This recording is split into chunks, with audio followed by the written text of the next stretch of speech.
Good afternoon, folks. Welcome back to the Philosophy for Philistines channel, also known as Politics for Plebeians. I apologize for my lengthy absence for those few of you who may actually care, but I have been lost deep in contemplation. There was a missing piece, as there always is, missing pieces to my argument, and I needed to allow it to coalesce into a more functional whole, which is actually the topic of today's podcast.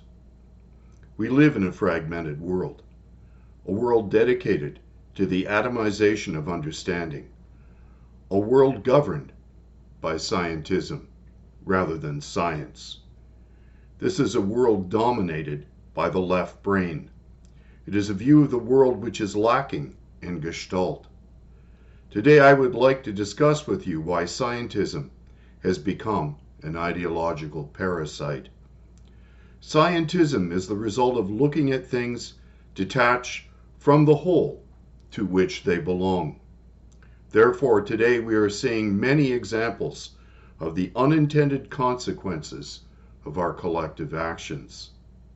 The unintended consequences which has resulted from applying simplistic solutions to multivariate complex problems without using our right brain. For it is only in the right brain where gestalt can happen. The right brain allows us to bring together disparate things to form a living entirety. Partly this is a result of modern man's rejection of the mystical. Spirituality and enlightened ascendance can only exist in the realm of the mystical. And our atomized understanding of the world historically is a recent phenomenon. We evolved over countless eons by being informed by the mystical. If this didn't serve an evolutionary purpose, our love of mythos would not exist. Yet modern man rejects such narratives. We have come to believe that by parsing the world into inanimate bits and pieces, so that we can examine each piece as though it were not part of a larger whole, that we can understand how things operate. This is what I refer to as scientism.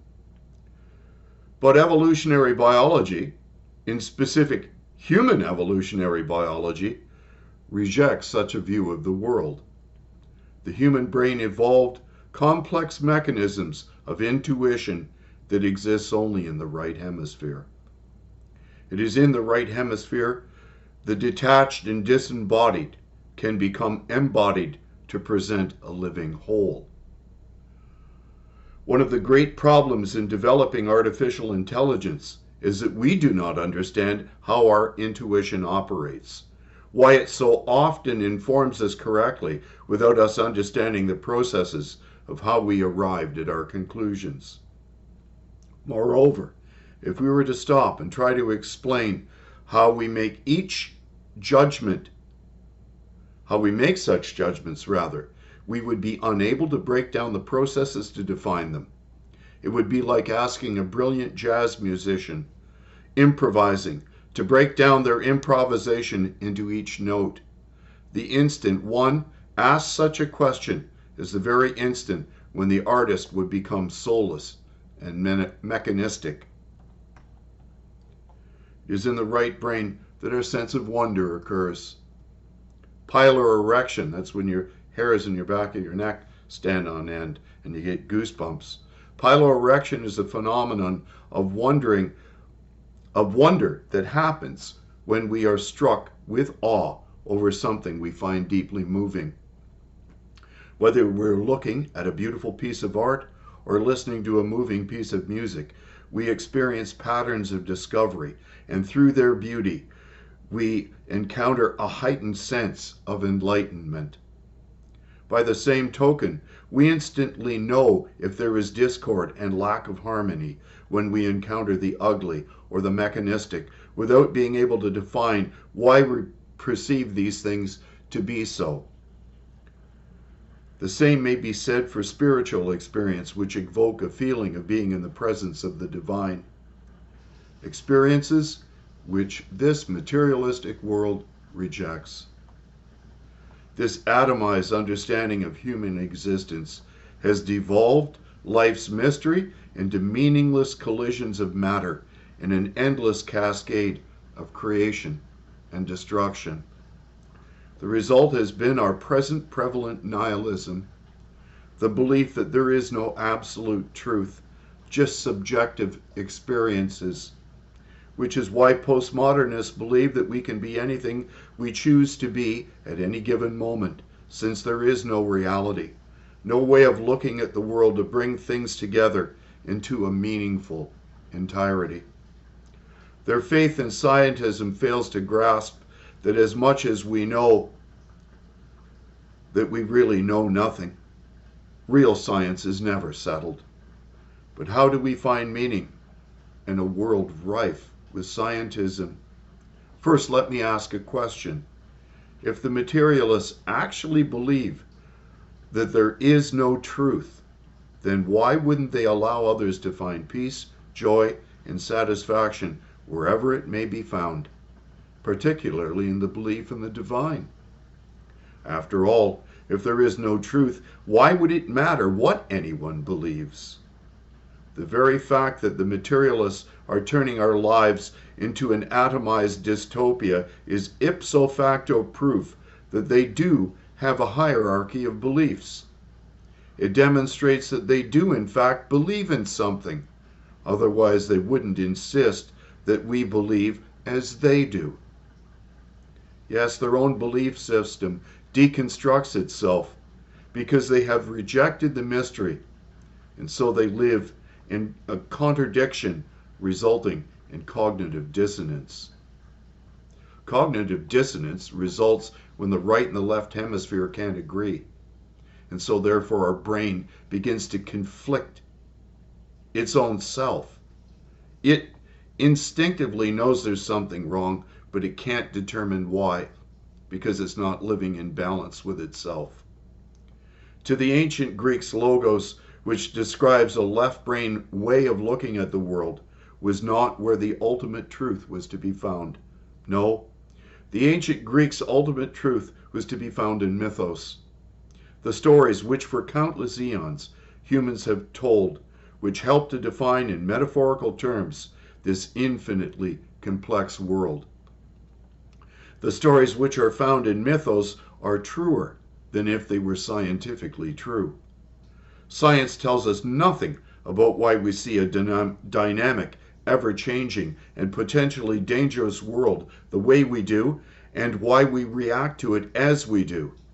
This is why Jesus spoke to us in parables, so that we can understand mysteries metaphorically. In a certain regard, evangelical Christians share the same delusion that atheists who believe in scientism have, namely, that the scriptures must be literally scientifically true in a historical sense in order for them to be true. But the Bible wasn't written by scientists and historians. Even the four Gospels do not tell the same story in the identical way, but nevertheless, the metaphors that they contain are the same and truer than anything else we may hold as truth. Why? Because they refer to the same divine phenomenon. So this mechanical and atomistic view of the world is now shared by atheists and Christians alike. But in doing so, both reject the gestalt of the mysteries revealed in the scriptures, in the coming together of disparate parts to form a living whole. And so mankind comes full circle. Out of the Renaissance, onto the Reformation, and on again to the Age of Enlightenment, mankind came to view the world scientifically while coming to reject the grand narrative which once defined it. Nietzsche was not rejoicing when he wrote about the death of God and the fact that we had killed him. Furthermore, it was his belief that we had to create our own value system, which has proven to be a murderous impossibility. It is time to revivify the soul of society, which has been lost by rejecting the divine mystery. God cannot be apprehended logically. It takes a revelation of discovery to uncover what has always been, namely our divine calling. A mystical journey through revelation of Christ Jesus and Him crucified and resurrected. Moreover, that we also are crucified and resurrected with Him to be seated at the right hand of God the Father above all the troubles of this current age. An age which has given itself to a satanic view of reality. I invite you on this journey, but do not expect your left brain to understand the path. Give yourself over to the mystery while taking up your cross to follow Him. So those are my thoughts today.